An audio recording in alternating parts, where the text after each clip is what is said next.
سیدنا فاروق اعظم رضی اللہ تعالی عنہ اور حیدر کرار رضی اللہ تعالی عنہ کے درمیان ایک گہرا تعلق ہے، ایک مضبوط رشتہ ہے۔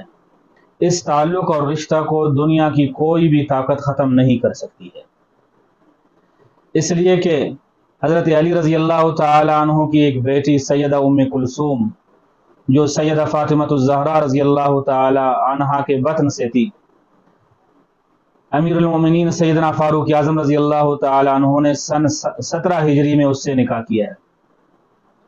فاروق اعظم رضی اللہ تعالی عنہ نے جب رشتہ بھیجا، حیدر کرار رضی اللہ تعالی عنہ نے اس رشتہ کو بخوشی قبول فرمایا۔ خلیفہ ثانی سیدنا فاروق اعظم رضی اللہ تعالی عنہ نے 40,000 درہم رکھ کر اس رشتہ کو قبول کر لیا۔ اس اعتبار سے سیدنا حیدر کرار رضی اللہ تعالی عنہ فاروق اعظم رضی اللہ تعالی عنہ کے سسر ہوئے، اور حضرت فاروق اعظم رضی اللہ تعالی عنہ اس کے داماد بن گئے۔ اسی طرح جگر گوشہ رسول سیدہ فاطمہ الزہرا رضی اللہ تعالی عنہ خلیفہ ثانی سیدنا فاروق اعظم رضی اللہ تعالی عنہ کے سالی ہو گئی۔ اس رشتہ کی وجہ سے سیدنا حسنین کریمین شریفین سعیدین شہیدین سیدنا فاروق اعظم رضی اللہ تعالی عنہ ان کے بہنوی ہو گئے۔ پھر اسی بیوی سے سیدنا فاروق اعظم رضی اللہ تعالی عنہ کی 2 اولاد ہو گئیں، ایک لڑکا اور ایک لڑکی۔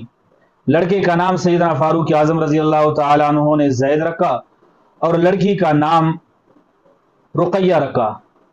گویا ان اولاد کی پیدائش کے بعد یہ رشتہ مزید مضبوط ہو گیا۔ ان رشتوں کا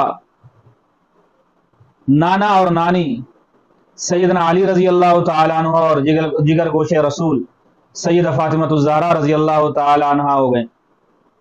فاروق اعظم کی اولادوں کے نانا اور نانی علی کا گھرانہ ہے، اور اسی طرح ان بچوں کی وجہ سے سیدنا فاروق اعظم رضی اللہ تعالی عنہ کے بچوں کی وجہ سے حسنین کریمین ان کے ماموں ہو گئے، اور یہ بچے ان کے بانجی اور بانجے ہو گئے۔ گویا ان دونوں کے درمیان ایک مضبوط رشتہ ہے۔ دنیا جتنی کوشش کرے اس رشتہ کو ختم کرنے کے لیے، یہ رشتہ ختم نہیں ہو سکتا ہے۔